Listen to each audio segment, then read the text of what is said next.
Entonces, bueno, como su compañero dijo, pues lo primero que tenemos que hacer es una inspección ocular, ¿no? Tenemos que buscar en el paciente, tal vez tiene algo de ginecomastia. Es común, pero no suele tener consecuencias. Estos incluyen carcinomas prostáticos, que pues, son pacientes que van a ser tratados con estrógenos, anomalías testiculares, hiperplasia supracortical, tumores de la corteza suprarrenal o de las células intersticiales de los testículos, ¿ya? Pues la ginecomastia en los varones jóvenes sugiere que nosotros debemos, que se debe principalmente a la presencia de un tumor testicular, coriocarcinomatoso o síndrome de Klinefelter, ¿ya? Tenemos que buscar si puede haber inicios de anomalías renales.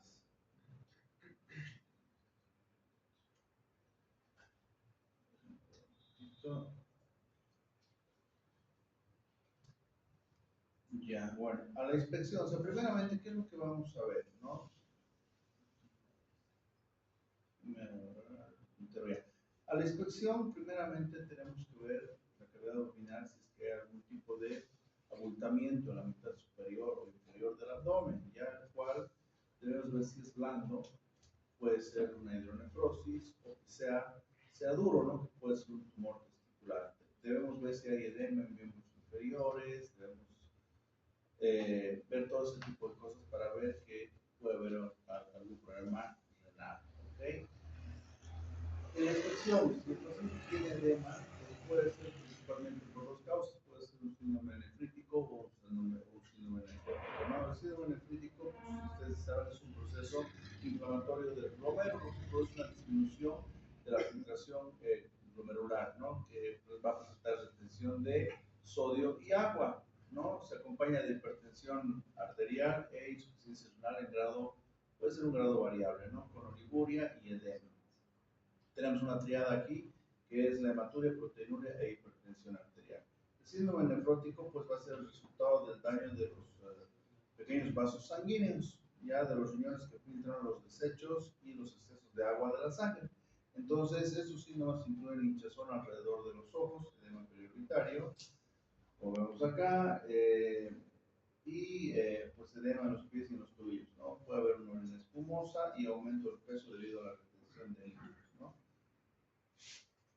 Vamos a seguir. Entonces, para nosotros hacer una adecuada palpación de una probable tumoración que se va a encontrar en el abdomen, tenemos muchas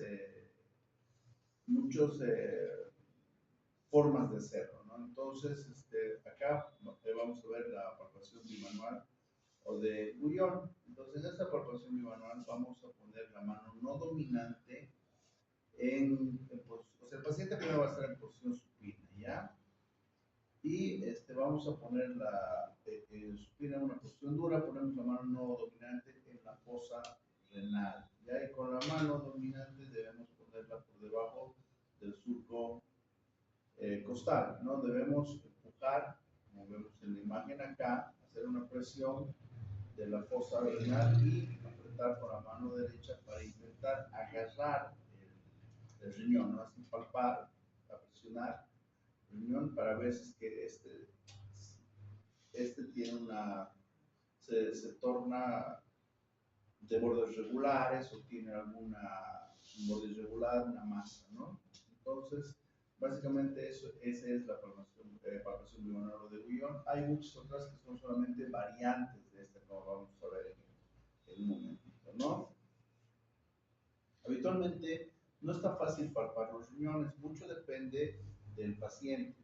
Puede ser, o ser un hombre, para empezar, es un poquito más duro por la tonicidad de los músculos del abdomen, ya que está más fijos que en una mujer, o a veces el paciente es un poco gordito, etcétera, ¿no?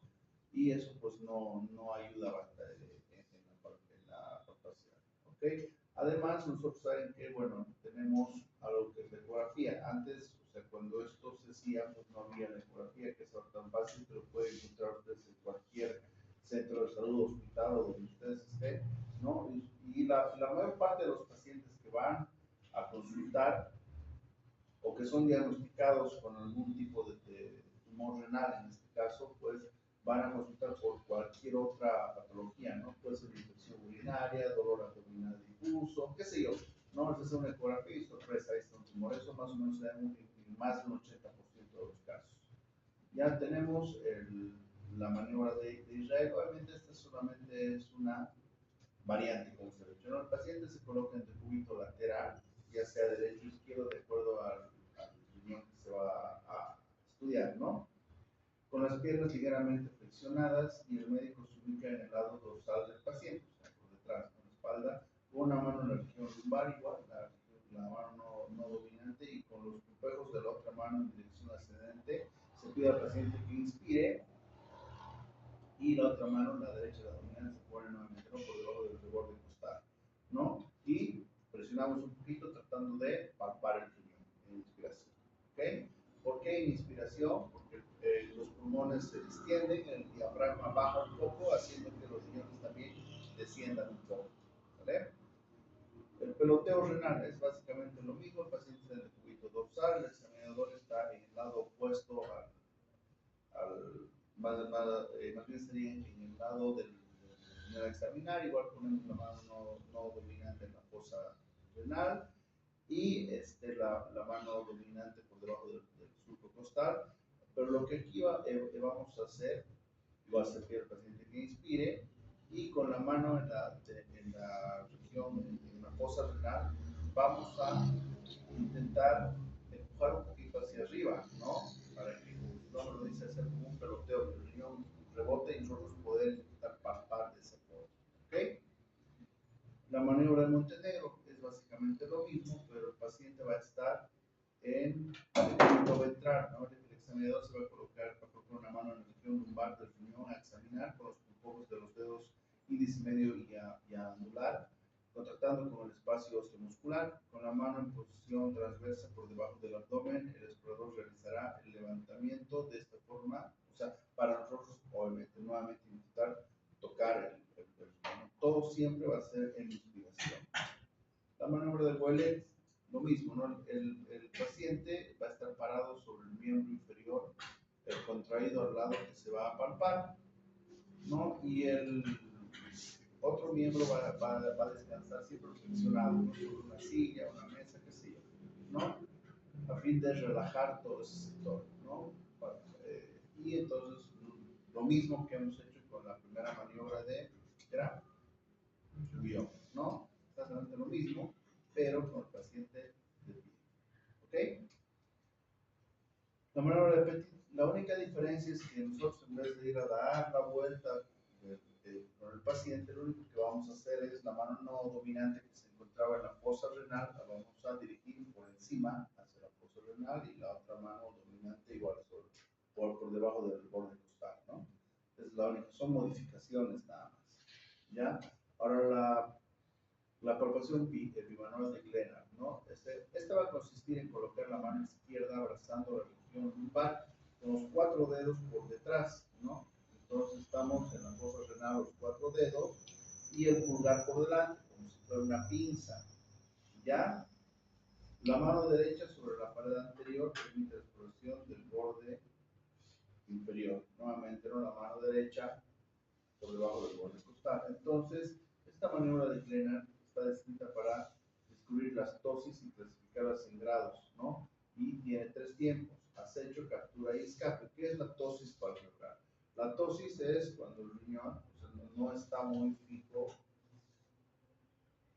en la fosa renal, ya esta puede descender un poco, ¿ok? Eso es el descenso, se llama tosis, como se puede clasificar en grados. Pero para hacer esta maniobra tenemos 3 tiempos: acecho, captura y escape. El acecho, ya hemos dicho, ¿no?, colocamos los 4 dedos en forma de pinza, etc. Vamos a agarrar ahí en forma de pinza, ¿ya? Entonces, la mano derecha con los dedos, excepto el pulgar, alineados y dirigidos hacia arriba y afuera del flanco derecho, va ejerciendo presión. La mano derecha vamos empujando, ¿no?, en puntos sucesivos de abajo hacia arriba a lo largo de la línea que va del apéndice sifoides a la mitad del pliegue inguinal. La finalidad de esta mano es oponerse al desplazamiento lateral del riñón, o sea, que el riñón baje pero que no se vaya a lateral, ¿no? e impedir que su poro caiga de dentro hacia arriba y llevarlo afuera de manera que puede ser capturado entre la pinza que va a estar formado con la mano izquierda. ¿Ok? Entonces la captura. Durante la inspiración decimos al paciente que inspire el riñón, la parte palpable del riñón tiene que sobrepasar la pinza, el dígito pulgar que hicimos, en la cual vamos a capturar el paciente en apnea, tenemos que inspire y se quede reteniendo el aire, ¿no? Si esto no se produce, no existe una verdadera tosis, no hay, no podemos capturar el riñón. Y el escape, pues es en la expiración del riñón, tiene que escapar de la pinza digital volviendo hacia arriba, ¿ok? Y o se mantiene fijo por la pinza, ¿no? Tenemos que ver, para eso es la dosis palpebral, ¿ok? Cualquiera de esos esas maneras que acabamos de estudiar, basta que ustedes hagan una, ya, una, la que ustedes quieran, dominen en su práctica diaria, ¿no? Pero tienen que apoyarse siempre con una ecografía, no porque ustedes hayan palpado, creo que tiene una masa, va para quirófano, no. Hay que hacer siempre una ecografía, ¿ok? Entonces también tenemos otras maniobras que son la percusión, son de percusión, son la maniobra de Giordano y la percusión de Murphy, ¿no?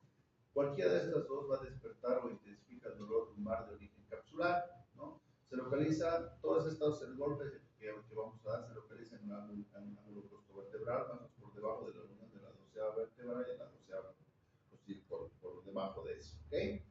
Entonces, para la maniobra de Giordano, siempre la vamos a hacer con la región hipotenar de la mano abierta. Al rato habíamos dicho que se llamaba la región tenar para ver lo de la próstata. Vamos a ver, entonces esta parte de abajo se llama la región hipotenar.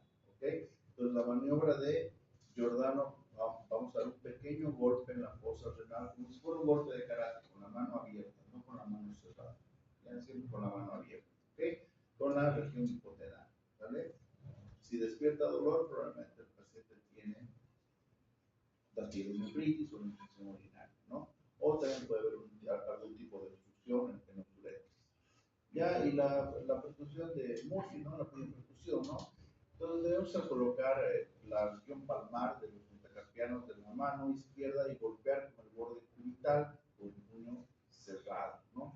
En la fosa lumbar estando el paciente sentado de pie y un poquito inclinado hacia adelante. Cualquiera de estas dos, básicamente es lo mismo, ¿no? Pueden hacer cualquiera, ¿ok? Ahora, nosotros debemos siempre diferenciar el dolor renal del dolor radicular. Como su nombre lo dice, ¿no? El dolor renal, pues, del riñón radicular puede ser de un nervio, ¿no? Entonces, no siempre el paciente viene, me duele la espalda, va a ser un dolor renal. Puede ser dolor lumbar, puede ser una hernia de disco, qué sé yo. El dolor radicular se va a percibir comúnmente en las regiones costovertebral y subcostal, pero puede extenderse a lo largo del curso de todo el uréter, ¿no? Y es la causa más común del llamado dolor renal, ¿no? Está dada principalmente por la irritación de las raíces nerviosas. Las causas frecuentes son la mala postura, ¿ya? Puede ser por una escoliosis, por una cifosis, cambios artríticos en las articulaciones costovertebrales o costotransversas, hipertrofia de los ligamentos costovertebrales que comprimen la salida de los nervios, ¿no?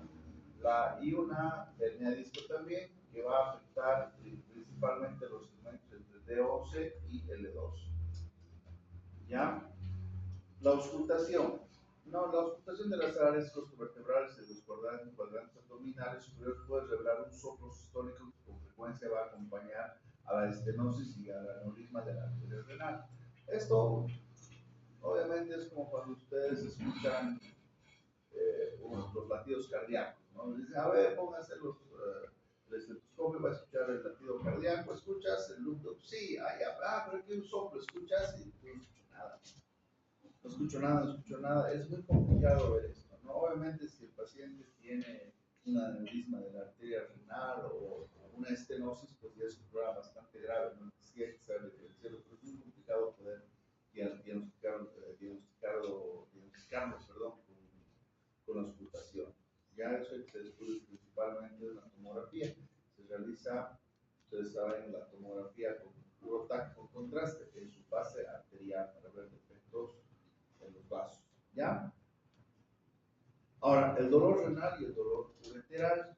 El dolor renal es un dolor visceral que casi siempre se produce por la distensión súbita de la cápsula renal. Es un dolor sólido, es constante, tiene una sensación, es dolor, mucho dolor. Ya el dolor ureteral, obviamente es el cólico ureteral, es intenso, agudo, es vertebral que se va a irradiar siempre al cuadrante inferior del abdomen, ocasionalmente a la parte superior del muslo o del testículo o labios menores o mayores, perdón, mejor dicho, en las mujeres.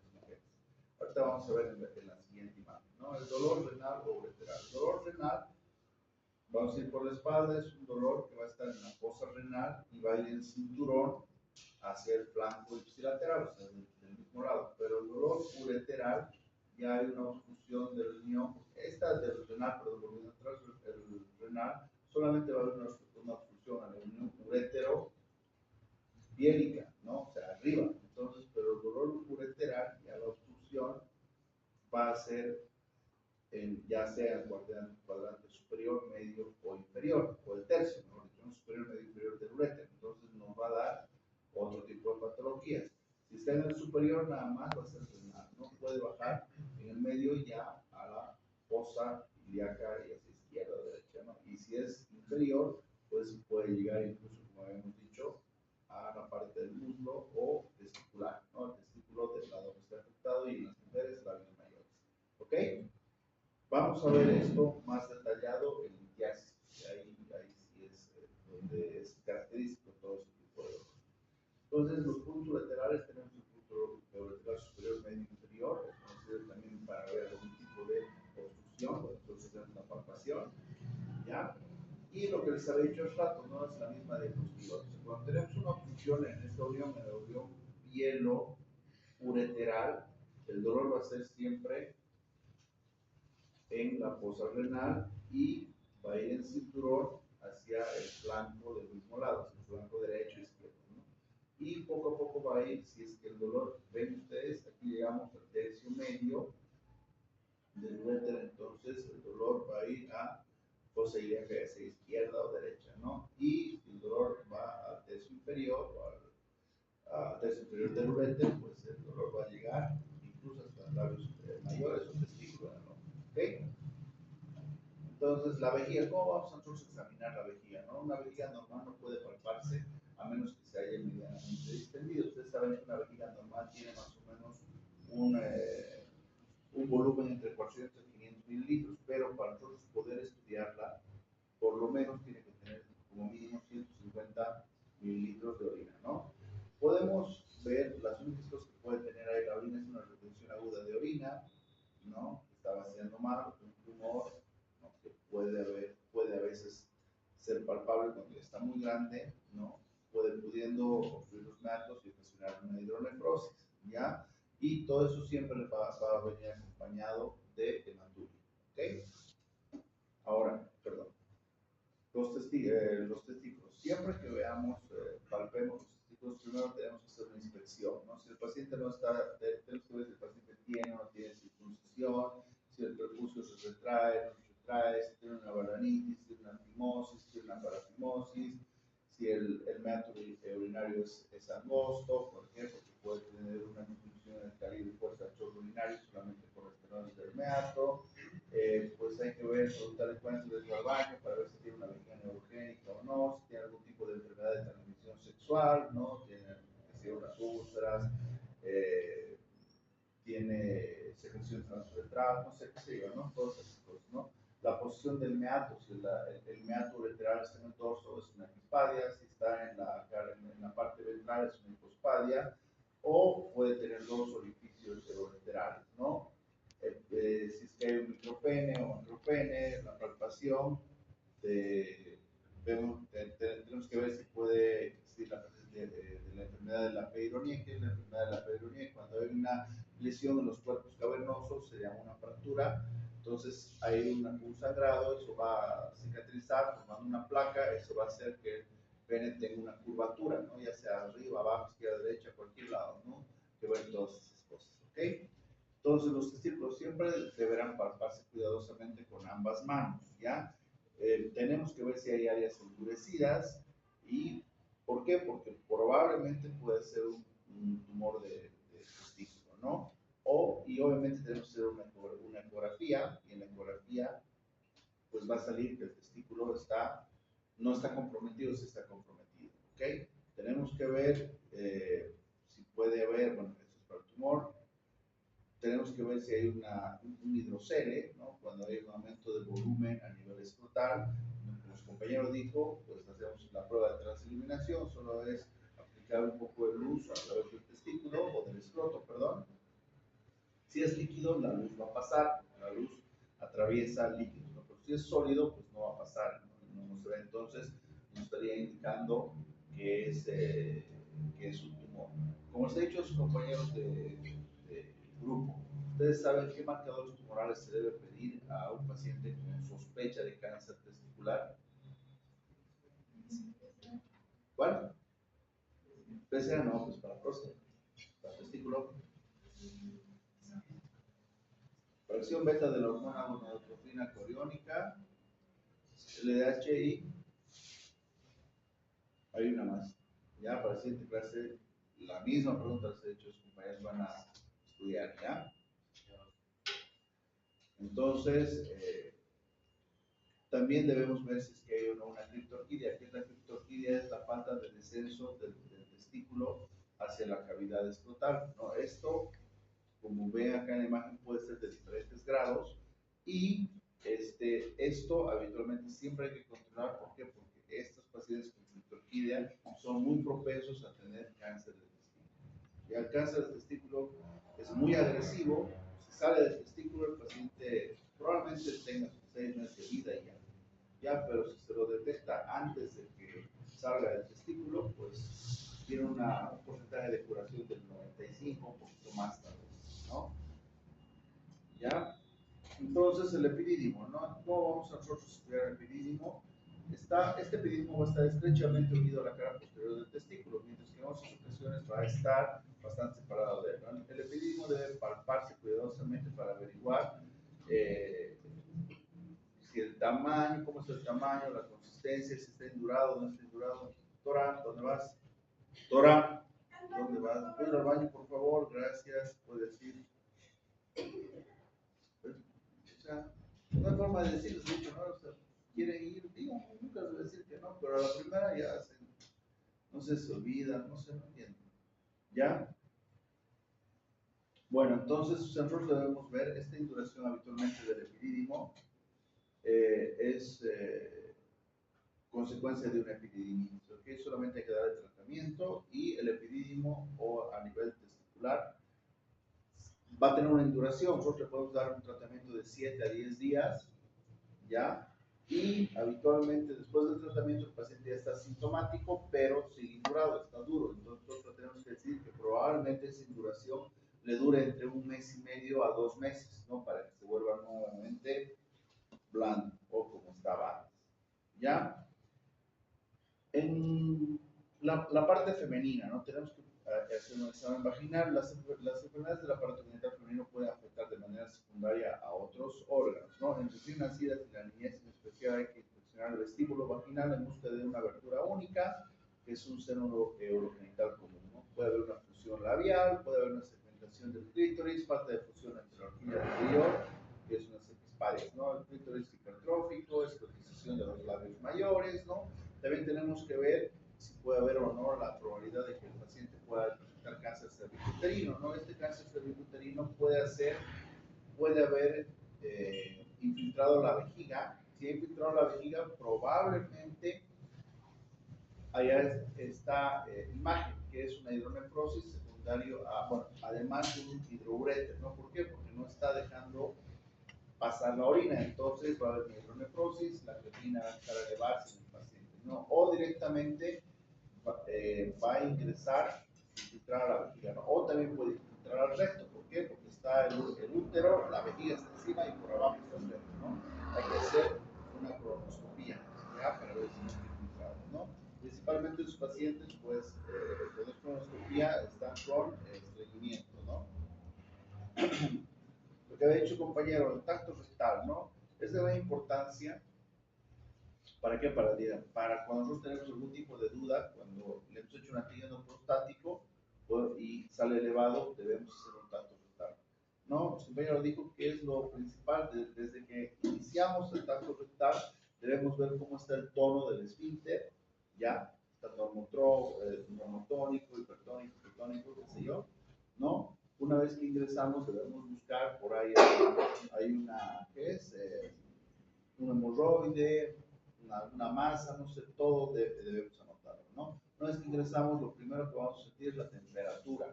¿Está caliente o está a temperatura normal? Si está caliente, pues puede ser probablemente una prostatitis, ¿no? También el paciente se va a quejar o va a sentir una molestia, no es lo mismo, ¿no? O sea, al paciente le dicen, ¿siente una molestia o le duele? Me molesta un poquito. O no, sí me está doliendo porque el paciente va a chillar. Entonces, probablemente ahí estemos hablando igual de una prostatitis, ¿ok? Una vez que ingresamos ya empezamos a tocar la próstata. La próstata tiene que tener bordes regulares, tiene que tener un surco medio cuando la próstata está pequeña, pero puede haber aumentado de volumen y solamente estar aumentado de volumen un lóbulo. Puede ser el derecho o el izquierdo o ambos, ¿no? Y nosotros lo que tenemos que buscar son nódulos, ¿no? Para ver en un probable cáncer. Un nódulo es como una induración, es como una bolita, ¿no? Es como si hubiéramos puesto una arveja ahí, ¿no? Si una bolita dura más o menos, siempre van a medir entre 5 milímetros a 1 centímetro. Habitualmente es 1 centímetro, ¿ya? Y nosotros recuerden, como su compañero dijo, solamente vamos a tocar el ápex de la próstata, que es como si fuera una pirámide invertida. Aquí arriba está la vejiga, está la próstata ahí. Entonces vamos a tocar solo 1/3 de la próstata. ¿Por qué? Porque el dedo no es tan grande, no podemos llegar a la base. Y lo mismo, ¿no? En la base van a estar las vesículas seminales, por eso no se pueden tocar. ¿Okay? También tenemos que ver si está móvil o es inmóvil, ¿no? Porque cuando es un tumor, la próstata se torna dura y no se mueve ni un poquito. No quiere decir que si no es tumor se vaya a mover como si estuviera solamente agarrada por un hilo ahí, no, se mueve un poco, ¿no? Luego tenemos que ver si está secretante o no secretante, que es cuando hay una prostatitis va a crear pus, ¿no? Entonces, como ustedes ya habíamos dicho, no deben tocar mucho, ¿no? Entran, pacientes se quejan de dolor, caliente, secretantes, no salirse de su lado. ¿No? ¿Por qué? Porque si uno sigue manipulando puede crear una bacteria, ¿no? El paciente puede ir a terapia, va a empezar con sudoración, escalofríos, y los leucos se van a disparar hasta 15, 20 mil en menos de 2, 3 horas, ¿no? Es peligroso. ¿Ya? Entonces, todas esas cosas debemos hacer en el estudio del tacto rectal, ¿ok? Otra cosa que dijo que me pareció muy interesante, compañeros, para ver una próstata, nos dijo, próstatas de 20 gramos, 2 deditos, ¿no? Habitualmente, un dedo son 10 gramos. Si nosotros tocamos 4 dedos, 1, 2, 3, 4, 40 gramos, así vamos subiendo. Eso es algo como cuando nosotros hacemos el tacto rectal, a ver, una próstata aparentemente normal, no se palpan nódulos, qué sé yo, de unos 40, 50, 60 gramos, ¿no? Entonces, ¿cómo sabe el peso, no? O sea, no es eso, solamente vas tocando dedo a dedo y calculas, ¿no? Es algo aproximado, no es exacto, no puede variar mucho, sí, pero pues ustedes ya tienen una aproximación.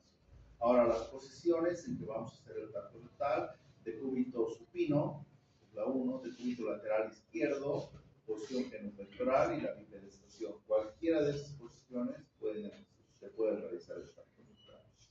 ¿Ok? Obviamente la más indicada, la más común, a mí me parece que es con la paciente está de pie, ¿no? Porque esté acá en la posición genopectoral es bastante incómodo, en la de cúbito supino, etcétera, es un poquito incómodo. O esta también en la número 2, ¿no? La posición de cúbito lateral izquierdo. ¿Ya? Y ya les había hablado de todo esto ahorita por tamaño, digo, por el tiempo, ya no lo voy a repetir, ¿no? Que debemos que medir el tamaño, consistencia, la superficie, si está lisa, el surco, los bordes, si es simétrica o está simétrica, la sensibilidad, si está sensible, ¿no? Si le duele, no le duele, o solo es una molestia, y si es móvil, ¿no? Descansa. ¿Alguna duda o pregunta que tengan? He ido un poquito rápido en esto.